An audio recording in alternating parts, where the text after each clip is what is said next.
Assalamualaikum warahmatullahi wabarakatuh. Saya Faris Hamizan bin Balia Harun. Nombor metrik E20221030041 daripada kumpulan 2. Saya akan menerangkan tentang kata tugas. Jadi yang pertama sekali ialah kata prafasa dan pascafrasa. Kata prafasa dan pascafrasa ini merujuk kepada sejumlah perkataan yang hadir sama ada sebelum atau sesudah frasa nama, frasa kerja, frasa adjektif atau frasa sendi nama. Setiap golongan kata tersebut mempunyai fungsi masing-masing dalam ayat. Jadi yang pertama sekali ialah kata bantu.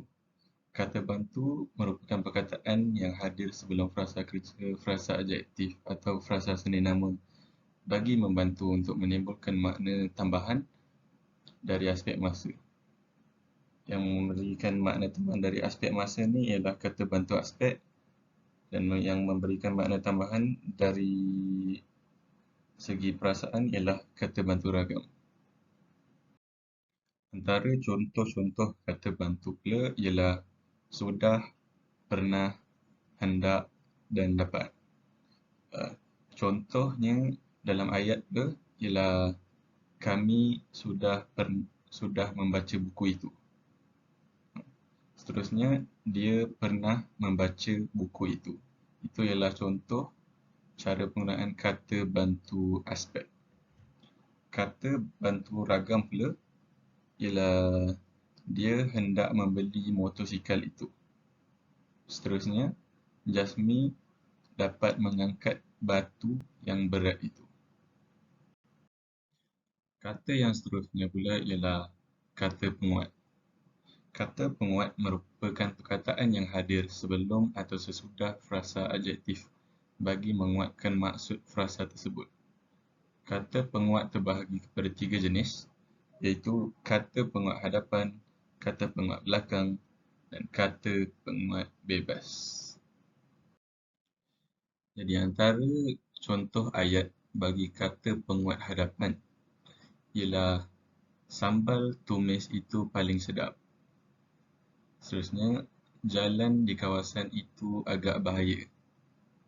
Bagi contoh untuk kata penguat belakang pula ialah pendapat murid itu baik sekali. Seterusnya, bagi contoh untuk contoh ayat untuk kata penguat bebas pula ialah kraf tangan itu amat cantik. Kata yang seterusnya pula ialah kata penegas. Kata penegas ialah perkataan yang hadir untuk memberi penekanan pada bahagian-bahagian tertentu di dalam ayat. Antara contoh kata penegas ialah lah dan kah. Contohnya untuk digunakan di dalam ayat ialah jemputlah datang ke rumah saya Ahad ini. Seterusnya, bilakah hari jadi awak? Seterusnya ialah kata nafi. Kata nafi ialah perkataan yang hadir sebelum frasa nama, frasa kerja, frasa adjektif atau frasa sendi nama. Antara contoh kata nafi ialah bukan dan tidak. Contoh untuk digunakan di dalam ayat pula ialah jalan raya bukan tempat berlumba.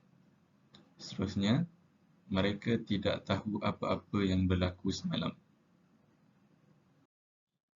Seterusnya ialah kata pemeri.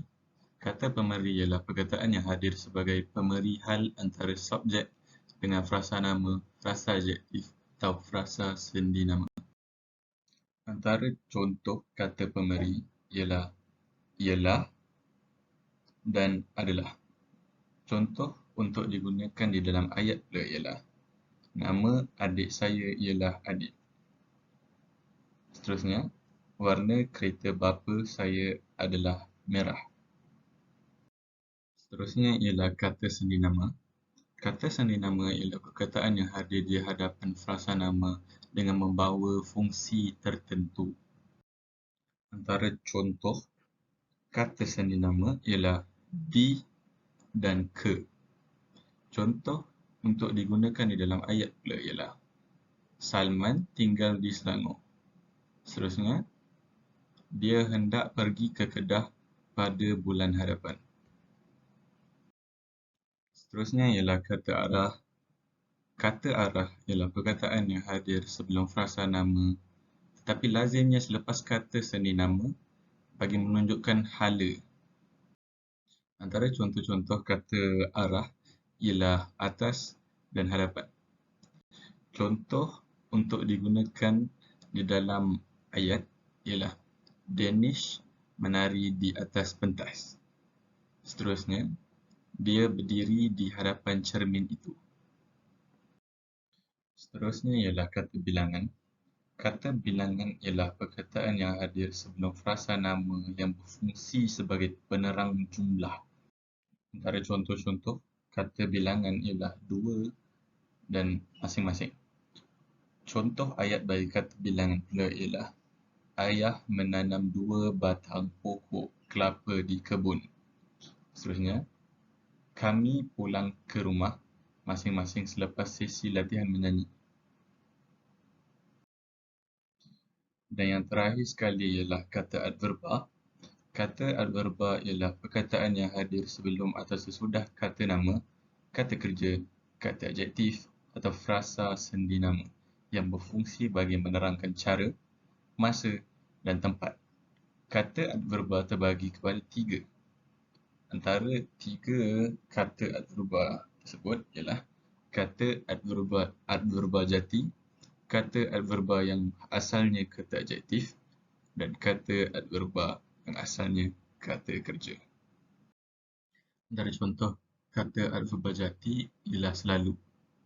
Contoh ayat pula ialah ayah selalu berzikir selepas solat isyak. Untuk contoh kata adverba yang asalnya kata kerja pula ialah hitam berkilat. Contoh ayatnya ialah kasut kulit baru Kamal berwarna hitam berkilat. Seterusnya ialah contoh untuk kata adverba yang asalnya kata adjektif ialah bertiup kencang. Contoh ayatnya ialah angin di rumah saya semalam bertiup kencang. Itu saja daripada saya. Sekian dan Assalamualaikum.